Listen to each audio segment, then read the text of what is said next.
Good morning. All right. Obviously, really good win last week against a quality opponent who I think they're going to make some noise in their division. And obviously, we're going against probably one of the hotter teams in the league right now against Seattle. A team really that we haven't beaten. Since this new regime has been here, that we haven't been beaten since we got here. So we know that every year is different. And our plan is go out there and play the best we can to try to get this a win. Obviously, we had a couple of injuries last week overall as a team, but defensively speaking, two guys who were huge contributors to what we do defensively are out for us. But we know this here, our guys prepare like starters, everybody.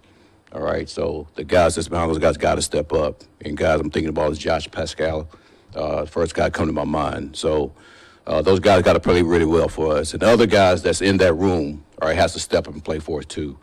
Then obviously defensively, man, we're playing good defense. And there's some points that we talk about all the time. We try to hit to make sure that we're doing a good job at. And that's situational football, red zone, third down, 2 minute. All those situations I think we're doing a pretty good job at. But there's room to improve. We plan on improving every week. And I tell you guys every week that we're in the business of improving. So this week's going to be a good week for us to improve against a quality opponent. But again, we're up for the challenge. From your perspective, how similar or different is Josh in terms of his pass rush than Marcus? Say it again. From your perspective, how similar or different is Josh's pass rush than Marcus? Got it. Well, they're two totally different people and body types. But the one thing I do think that they're similar, they both are able to rush with power. Obviously, Davenport's a longer guy, so he has a couple more tools he can use than Pascal. But Pascal is more like squatty to the ground, so he's able to use his spin moves and things like that to win. So, but they both have advantages between each other that they can go out there and be successful. Just a little more about Josh. Yeah. Flash at times and injuries. He wasn't Yeah. out there and he played in the back for a month. You just maybe speak to the growth that he's shown, what he's doing much better now than he was. Well, listen, that player's mindset is to always grow. And you just look at the things that he's been through, that you know that he's going to go out there and put his best foot forward. So it does surprise me that he's grown every year. The things that have been the issue with him are the injuries, which set you back. So when you're growing, then you have injuries. It's tough to continue to keep going at that level. So hopefully, man, he can stay exactly where he's at, but continue to grow. And when I say where he's at, where he's playing injury-free, he's being able to play for us. Because we do know there's growth there. So the more that he plays, we know the more that he's going to grow. So I'm excited about seeing that player go out there on a day-to-day, on a down-to-down, and be able to improve and play for us. With Barnes, I mean, it felt like we were talking about something new and doing every week. So just like the challenge of replacing somebody who was literally playing 4 or 5 positions. Yeah. Well, somebody else got to step up. We have a number of guys in that linebacker room that we want to play that role. And I've said this every week, man, that's a room that I highly respect the way they operate. I highly respect the friendship and the closeness that they have in that room. And I highly respect the versatility that we have in that room. So things change, players change, defense changes at time, depending on who you have as players. And we have to do everything we can to figure out, like, what guy's going to play that role and what defense can we play to go out there and be successful. Because of the way Derek's played, the level he's played at, you've kind of bucked an NFL trend and not played as much nickel. I think to start this year, you got a 3-receiver team coming up. How important is maybe a Meek into maybe helping replace some of what We play defense, and we attack the offense. So whatever that may be, that's what we're going to do. And I think we've been doing a pretty good job of that. So it doesn't matter who's on the field, who's going to give us the best chance to win that down. And that's how we operate. How has Meek been playing? Meek's been playing outstanding. That's why he's out there in certain packages. What do you like about base defense? Say it again. What do you like about having base defense out there? Same thing I like about nickel defense. I like players.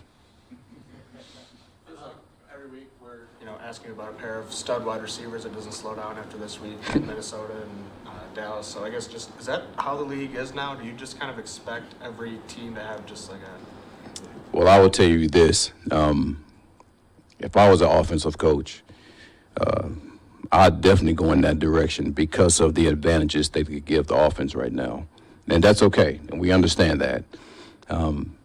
So I don't think it's going to be anything different week to week as far as going against stud receiver because there's so many coming out of college. And you draft these guys in second, third round, and they come out of the league and end up being damn good players. So it's just it's an unknown, to be honest with you.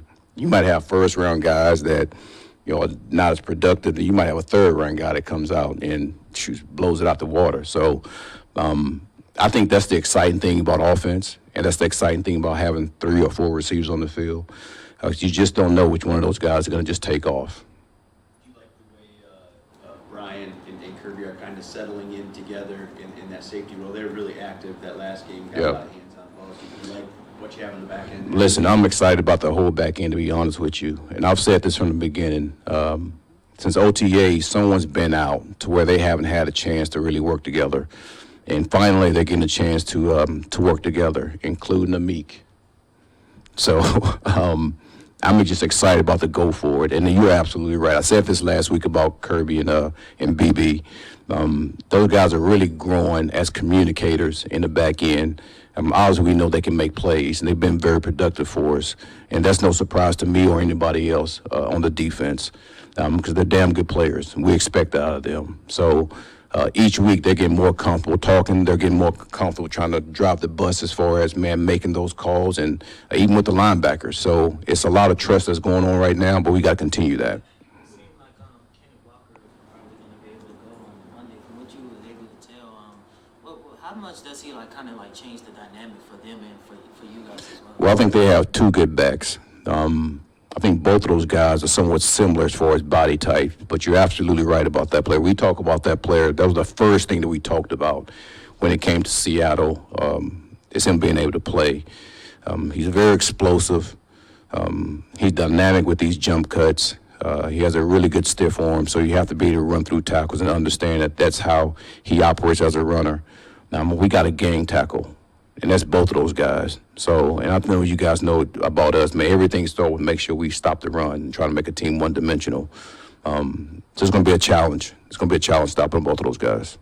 Carlton came here with a really good reputation for being a good player in this league. Yeah. You probably knew quite a bit about him before he got here, but just spending these last few months with him, is there anything you've learned about him, about his game that's impressed you beyond what you already knew?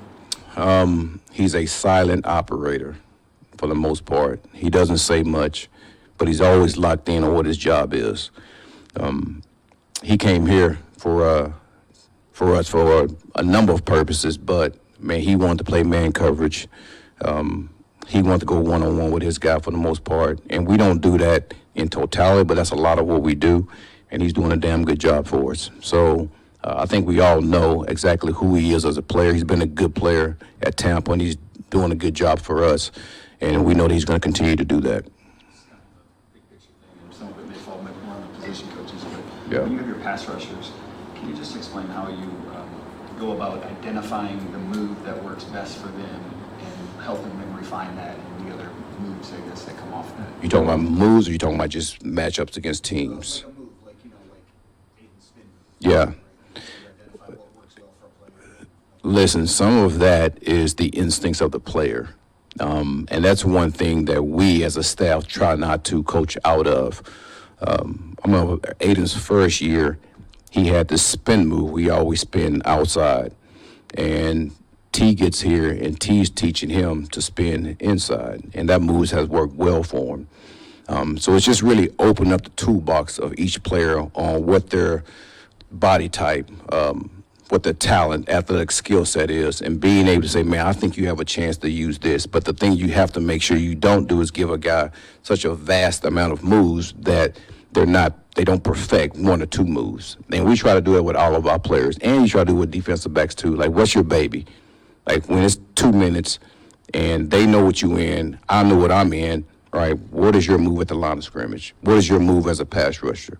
And they know you're going to do it. I know I'm going to do it. Who's going to win? And we try to make sure we don't take that away from the guys, if that makes sense.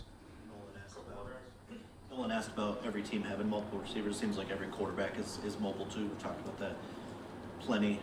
You really hammer home rush lane integrity all the time, and I know Kyler got out for a couple early, but Yep. didn't do a whole lot the rest of the game.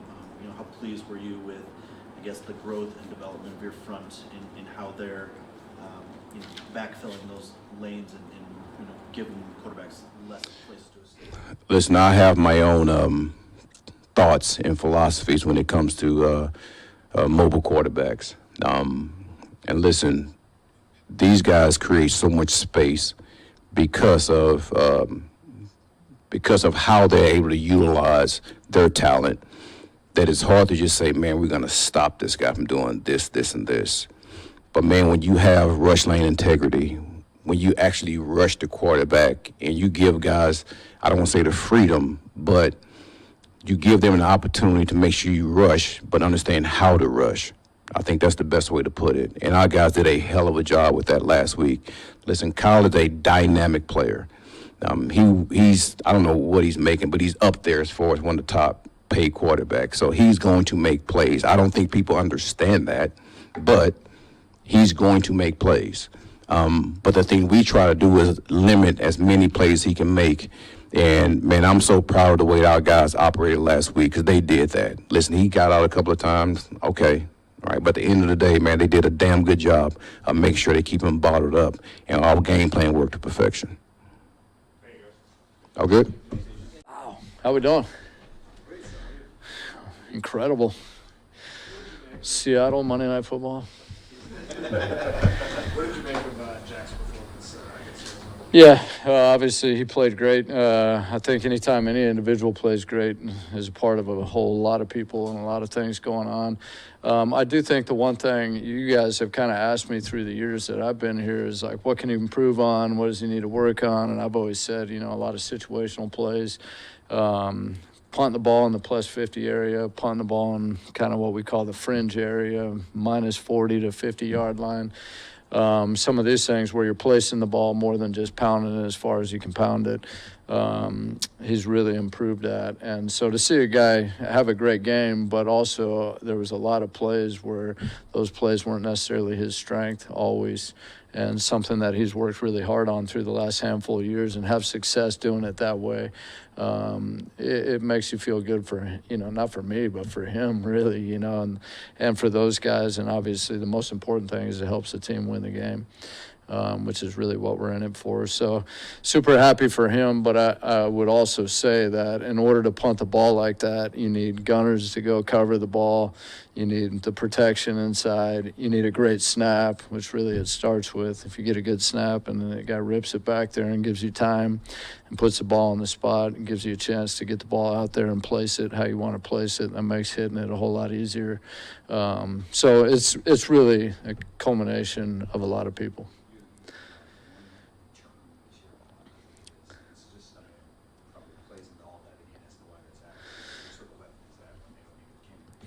Yeah, it's a one return, and it wasn't even a return. It was the first game, and the guy dives on a ball that's rolling around on the ground, and then we tag him down. So it's really like no returns. And I think another part of the whole conversation here is just being aggressive on fourth down with our punt team and running fakes and doing different things with it. Forces the opponent to play you a certain way, and it takes a little bit of the edge off those guys, and that helps all those guys play better too. So you have to say that Coach Campbell deserves a part of that also, by the way he calls the game and the amount of pressure he puts on the other team is definitely involved in that. But, yeah, we got to make sure we're ready to cover. Obviously, we're expecting to cover kicks against Seattle. 33 had a good return for him last week. Guy's a good player. He competes back there. Defender with the ball in his hands, downhill. So we're excited about that matchup for us, and we're anxious to go cover some punts. So maybe the Cliff Notes version of it, but I don't do that. I mean, I did in school, but not here. When you talk about the punts for Fox that he was working on, more of the, for lack of a better term, touch punts. Can you just explain maybe the different styles? It's probably a lot more involved than just taking a little power off of it. What are like some of the different style points and holds and how he's gripping the ball and all that? Yeah, I mean, holding, gripping the ball and dropping the ball, that is a part of it. Sometimes you'll see, and as we get closer to midfield, and all teams do it, they're dropping the ball with the point down and they're hitting that end-over-end punt. That really turns over more like a kickoff than a spiral on a punt. But then there's this gray area in there where it's like the ball's on the -40, not the 50. Well, that end-over-end punt doesn't go quite as far or quite as high. So it's everybody. I call it the fringe. Everybody's in between, like their A punt and this little placement punt, and there's this middle ground there where it gets gray. And it's hard for the punter because, if he hits his best ball, it's going to go too far and be a touchback. But if he hits that placement ball, that end-over-end ball, it might be too short or returnable. And so it's this like fringe area where you're in between plays and just really trying to perfect that. I think some of it's knowing what the outcome you want or the goal is in that part of the field. But yeah, and the other thing that's happening is, you guys know, the drive starts, I think, now averaging close to the 30-yard line now. So now you're one first down away from being in these +50 or fringe area punts, which you're seeing them more frequently now this year than a year ago. Starting field position make a punter like Jack more valuable? It's interesting because I've thought a lot about this too, but it does go both ways because, you start to think, well, does that, take some of the value away from him being a big leg punter who can really pound the ball down there? Well, there's a two-way street because once you get pinned down in there, if you're the team that got pinned down in there, now you're punting from out of there and now that big leg. So I think what it's doing is taking a little bit more of the middle ground out of the play. It's like this game of extremes. You're either backed up and you're punting the ball really far, or you're down into that fringe or gray area, and the in-between punts are a little bit less maybe. But yeah, there's a lot to it all. What makes Dorsey so effective? Yeah, Dorsey, I mean, the first thing, any great gunner, the biggest thing on the outside is if you can really run. And he's got a track background and he can fly on the perimeter. I think the next most important thing from a gunner is just competitiveness. I mean, these guys want to get in the fast lane and they want to go and they want to compete and they want to go against the best players, and they're relentless in their pursuit to chase the ball, to get away from blockers. And he's certainly really all of those. Just highlighting a specific example from last week.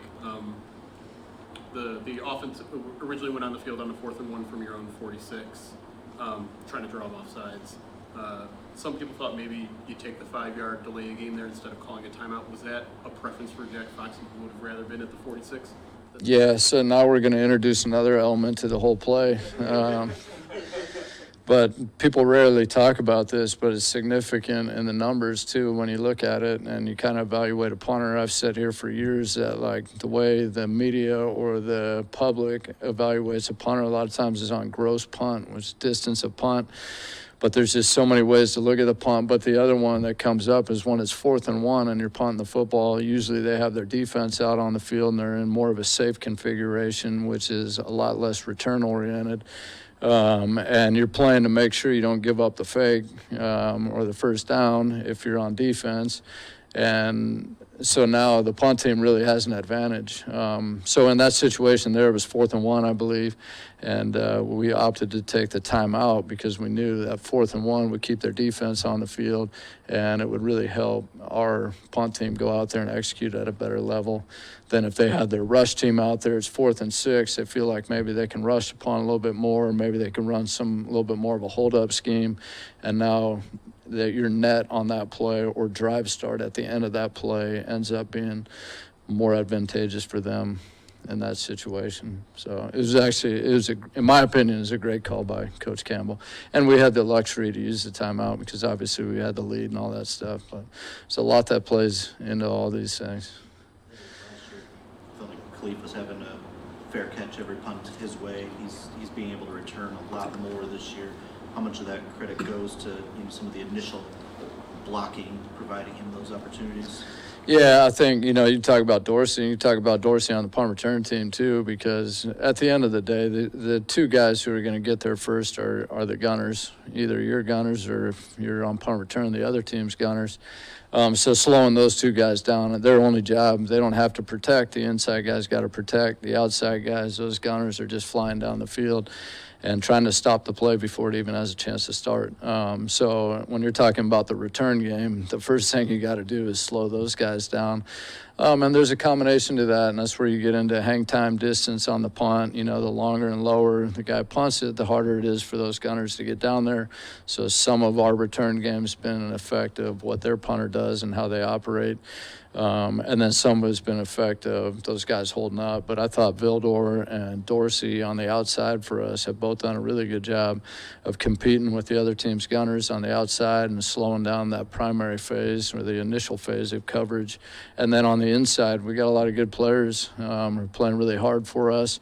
And then at the end of the day, Khalif is competing his tail off, trying to get as much as he can out of every single play, which I obviously love and appreciate and respect quite a bit, because it's a tough job description back there. There's guys coming down at you. You're fielding the ball. You got to field it clean. You're trying to keep it off the ground. They hit a punt. You're still trying to field that. And then on top of it, you're trying to compete and get yards. And for me, I believe in fighting for every inch, and every yard you can get. And this game comes down to inches and yards, and they all make a difference. Some of those returns, but hasn't broke a big one per se. When you go back and you look at the tape, how close do you feel he is to breaking through? Yeah, I feel like he's been really close. Our guys are competing. I think I relate that to just swinging the bat. I mean, when you're a home run hitter, man, you come close and you don't quite get it. You just keep swinging. So we'll just keep swinging the bat at it. And I think the more chances you get and the more swings you take, the better your odds of hitting that home run. Speaking of odds, the 50-yard field goals. You guys didn't ask that this week. You were all over it last week. 50-yard field goals down. It was up last week. It's down this week. Drive starts better. Points scored on average, lowest since 2006. All right. Just a couple of things about last game. We really wanted to emphasize the run game and red zone production, and was proud of our guys. They came through and did a really nice job in that regard. They set the tone early. I thought in the first drive you really could feel the surge up front with our big guys displacing the line of scrimmage, and so that was a positive. Obviously, the second half didn't go quite the way we wanted to in terms of points, but in my mind, it was really a result of a couple guys not trying to do too much or not taking what was given to them at times. So, and that was every position group. There were plays to be had, and we didn't capitalize on it. Things that we had talked about during the week, and so that's really our emphasis now. Going into this week, it's a really stout defense we're about to face, and we just have to make sure that when opportunities present themselves, we capitalize, and being sound and clean in terms of improvement from last week. There was even a corner to be turned, but you feel like the offense turned the corner, it gets back to where it should be, or is that second half still kind of like? Yeah, I mean the first half certainly felt more like things that have been going our way in the past, but like I said, second half, when you turn on the tape, I think there were plays to be had, and we just didn't capitalize on it. So we have yet to play a 60-minute game on offense. Fortunately, our defense and special teams have been playing really, really well. I know it's coming. We're just too talented of a group to not have more production and more points than what we've had, and so it's just a matter of time before we break through. You could see the effort to get some deep shots in that game, particularly in the first half, out of play action, and just Arizona was dropping so deep. We've kind of seen air yards per attempt just down across the league this year. So what have you seen through your first three games, and maybe if you're looking closer at some of the league-wide trends on what defenses are doing to kind of take away that element of offenses? Yeah, it's a small sample size so far, so I don't want to go too far down that road, but I will say the Jameson effect is kind of starting to play out already. You know, we hit a big play in the first game and a big play to him in the second game, and then last week you could tell early in that game they weren't going to allow him to get over the top. And so we'll see if that trend continues. You know, I think our combination of run game / vertical threats is a little bit unique. If we can run the ball versus too high, like we have done the first 3 games, then it's going to be challenging for teams to be patient enough to. It'll be, you know, death by paper cuts, you know, and we're willing to play that game if need be. So I can't speak for every team so far, but I do know LA was more of a shell operation. They want to play in too high. Tampa was more single high operation, and so that's why we're a little bit more pass heavy early in that game. So each week for us has been a different story. I know it's a risky play, but the 2 hook and ladders you've called here over the last couple of years have been pretty successful. You had the touchdown, and then there was that one against Green Bay that kind of sealed the game for you guys.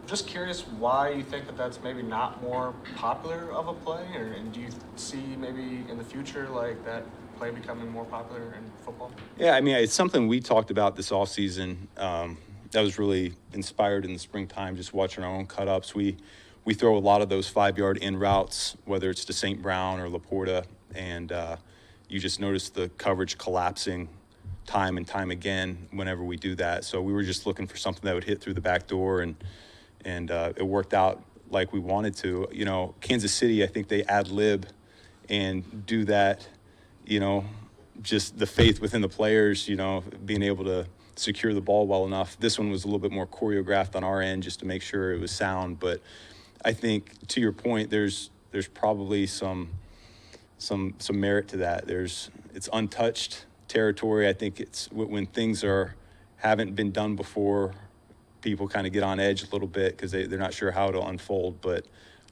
we felt really good about how that one would play out, and you know, maybe opportunities for more down the road. I guess, you know, there's guys moving all around the field, stuff like that. But do you view that pitch as more dangerous than, you know, a standard halfback pitch? Or I guess? Yeah, I mean, when we had this discussion in the springtime, it was, I'm sure, triple option, speed option back in, you know, before I was born, that was seen as a risky play. And you get the science down, the pitch relationship, when to do it.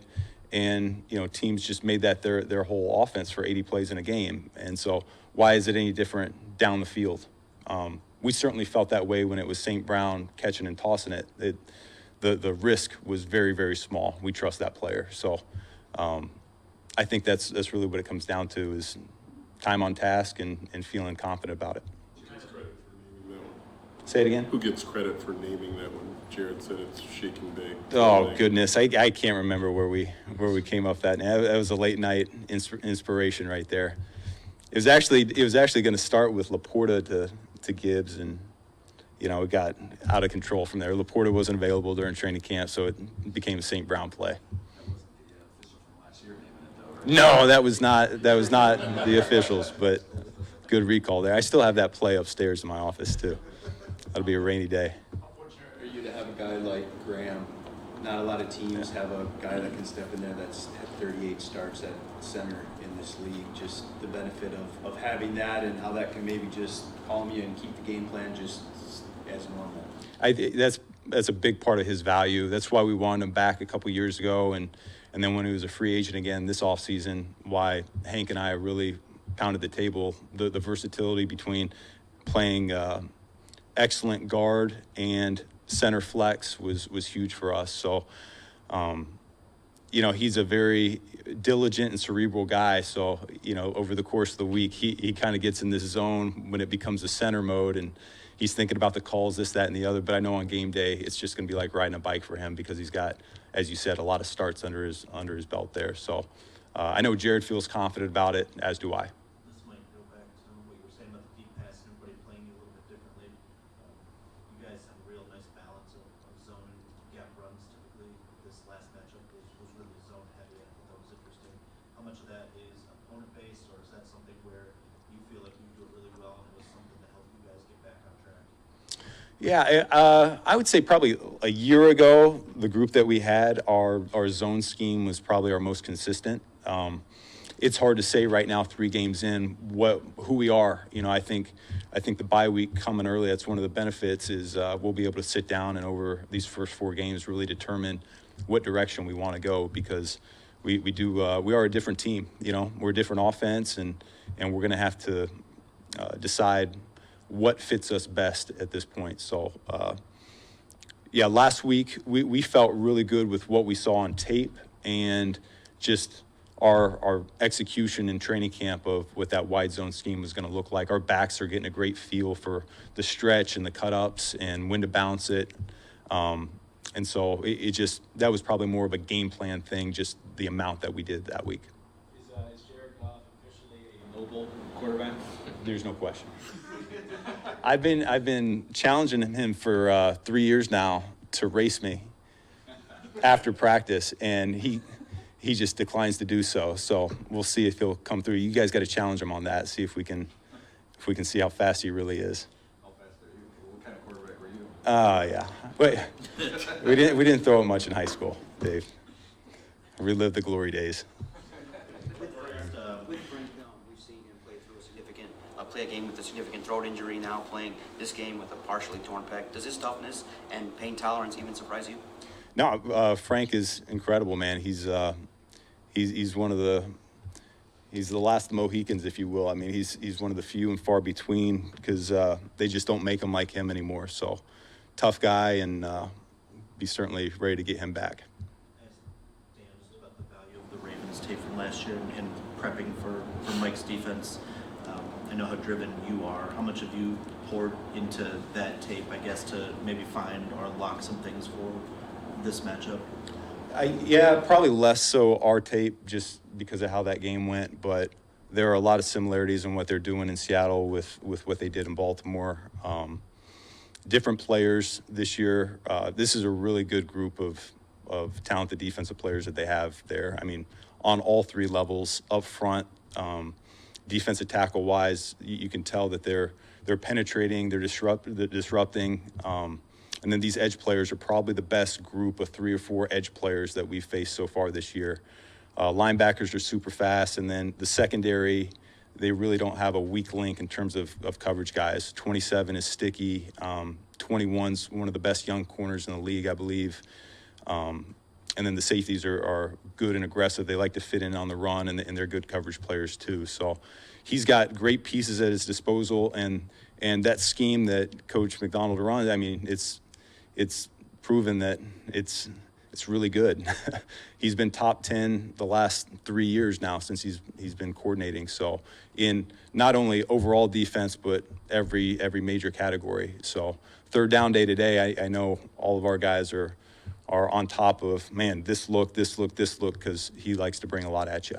This is not on their roster, but just philosophically, how do you feel about like staying away from a top cornerback on another team? You know, is there like you ever got to that point in your career where you're like, we're gonna avoid this guy? We have enough. Yeah, I mean, we certainly can do that.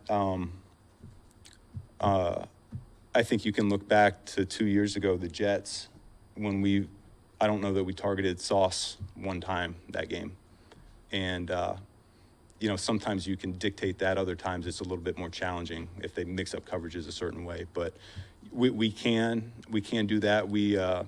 That's a lot of what we do during the week, is trying to figure out who at our disposal matches up best at where their guys are. And if we can hone in on where their guys line up, it helps us out in trying to get favorable matchups. So certainly something that we take account of during the week. Yep. Thank you.